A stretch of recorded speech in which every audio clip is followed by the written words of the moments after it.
You know what I find fascinating about patios? Most people look at them as just flat surfaces where they sit or walk. But once moss starts taking hold, suddenly everyone realizes these surfaces are actually alive with activity. The real problem isn't just that moss looks rough, it's that mossy patios become genuinely hazardous. I've seen more slips and near falls on moss-covered pavers than I can count. That's why I want to walk you through exactly how to handle this, safely and effectively, without damaging your brick, stone, or concrete in the process. My name is Mason, and we run Mason Pure Cleaning. Over the years, I've developed a pretty thorough understanding of what works when it comes to a moss removal, and more importantly, what doesn't. The methods you choose depend entirely on what your patio is made from. Some techniques that work beautifully on concrete could actually harm your beautiful brick or natural stone. So stick with me, and I'll break down the safest approaches for your specific situation, understanding why moss shows up in the first place. Before we talk solutions, you need to understand the root cause. Moss isn't a random problem. It shows up when conditions are just right. Think about where moss naturally grows in nature. You find it in shaded forests, near streams, under overhanging rocks. Those places share three things in common: moisture, shade, and poor air circulation. Your patio mirrors these conditions perfectly when it sits under tree cover, doesn't get much direct sun, and has poor drainage around it. Here's what happens. Rain falls on your patio, and if the water doesn't drain away quickly, it sits there.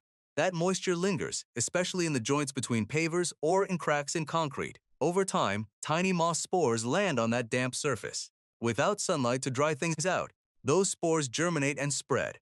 Before you know it, you've got a green, slippery coating that spreads faster than you'd expect. The safety issue is real.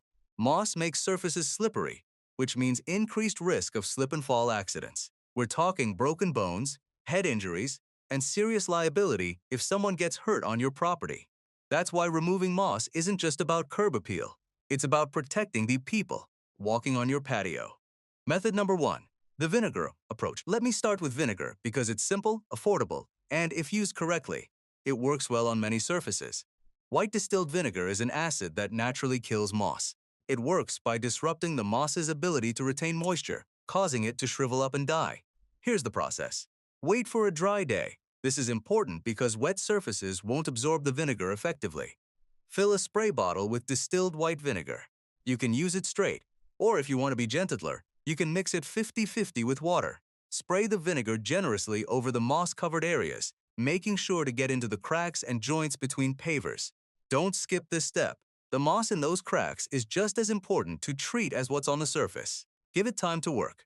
Within 24 hours, you'll notice the moss starts to shrivel and turn brown. It should become much easier to remove. You can then brush it away with a stiff brush or broom, or just rinse it off with water. Here's the critical warning. Vinegar is acidic, and that acidity can etch certain surfaces.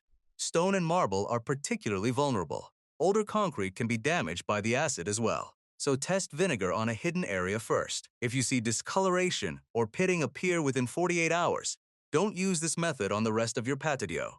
Save vinegar for surfaces you know can handle it, or use it only on heavily soiled or less valuable pavers where some minor etching won't bother you. One more thing about vinegar. The treatment isn't permanent. You'll probably need to reapply every few weeks to keep moss from returning, especially in areas with naturally high moisture and shade. Method number 2, hydrogen peroxide for delicate surfaces. If you're dealing with fine stone or surfaces you're worried about damaging, hydrogen peroxide is a gentler option. It's a weak acid that still kills moss, algae, and lichen, but it breaks down into water instead of leaving residue in your soil. The application is similar to vinegar. Spray the hydrogen peroxide directly on the moss and let it sit for a bit. You'll actually see it foam up as it works. That's the peroxide doing its job. After 15 to 20 minutes, scrub the area with a stiff brush and rinse thoroughly. The advantage here is that hydrogen peroxide is less likely to cause etching or discoloration. It's safer for delicate natural stone surfaces. The disadvantage is that it's not quite as aggressive as vinegar, so heavily established moss might take longer to die off completely. After treatment, if your patio is sealed, you'll want to reapply the sealant once everything is clean and dry. The cleaning process can strip away some of that protective coating. Method number 3, boiling water the chemical-free route. Here's a method that requires no chemicals at all, just hot water. This is genuinely effective, especially if you're dealing with moss in small areas or you're concerned about using chemicals around kids or pets. Boil water on your stove, then carefully carry it outside and pour it directly on the moss. The heat doesn't kill the moss in contact. It also penetrates into the cracks and joints, reaching moss that might be growing below the surface. That's the real advantage. Boiling water works both on top and underneath, which some other methods don't do as effectively. The downsides are practical. First, you'll make multiple trips between your kitchen and patio, which gets tedious if you have a large area to treat. Second, heating large quantities of water takes time and uses energy. Third, you have to be careful not to burn yourself, obviously. This method works best for smaller mossy patches, or if you're just spot treating a few stubborn areas. For large-scale moss removal, you'd be out there for hours. Method number 4, pressure washing. Speed and power pressure washing is the fastest way to remove moss, and I use it regularly in our cleaning service. A pressure washer blasts away moss, algae, mold, and dirt in one operation. It's efficient and delivers visible results quickly. Here's where people usually mess up. They think more pressure equals better results. Not true. Using pressure above 1500 psi can actually damage your surfaces. On concrete, it can create pitting. On brick, it can damage the mortar between bricks. On pavers, it can dislodge the sand between joints, which compromises the structural integrity of your patio. Once that sand washes out, weeds start growing in those gaps, and eventually your pavers can shift and become uneven. The right approach uses moderate pressure, somewhere between 1000 and 1500 psi, combined with a wide-angle nozzle, ideally at least 40 degrees. Keep the nozzle at least 18 inches away from the surface, and never point it directly downward. Angle it slightly, so the water flows across the surface rather than blasting straight into it. The best pressure washing actually uses what's called a surface cleaner attachment. This tool has multiple nozzles that work together evenly across the patio. It removes moss effectively without the concentrated blast that can damage surfaces. For concrete, pressure washing is ideal and rarely causes problems. For brick and stone, use it but with caution. Adjust your pressure down and test on an inconspicuous corner first. Method number 5, soft washing. The gentle alternative soft washing is something we've been using more and more, and it's worth understanding. Instead of high-pressure water, soft washing uses low-pressure spray under 500 psi, combined with biodegradable chemical solutions. These solutions include surfactants that break down the buildup, killing moss, algae, and mold from the inside out. The advantage is that soft washing is extremely gentle on delicate surfaces.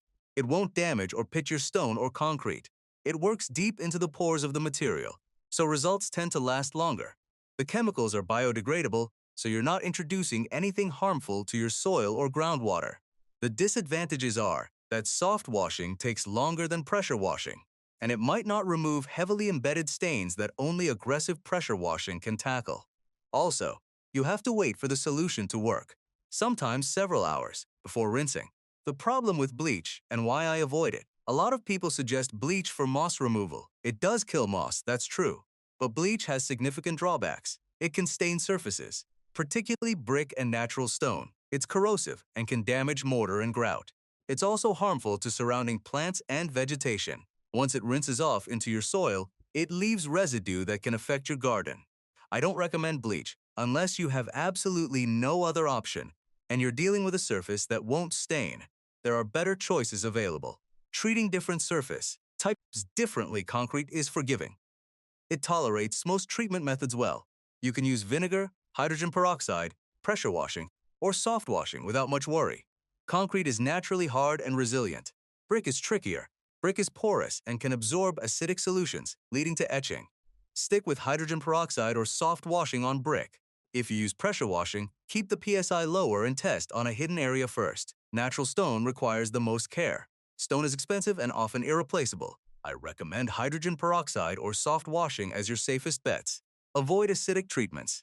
Test any method on a small, hidden section first. After you remove the moss, once your moss is dead and removed, there's an important next step. Brush the area thoroughly to remove all dead moss, then rinse everything well with clean water. You want no residue left behind.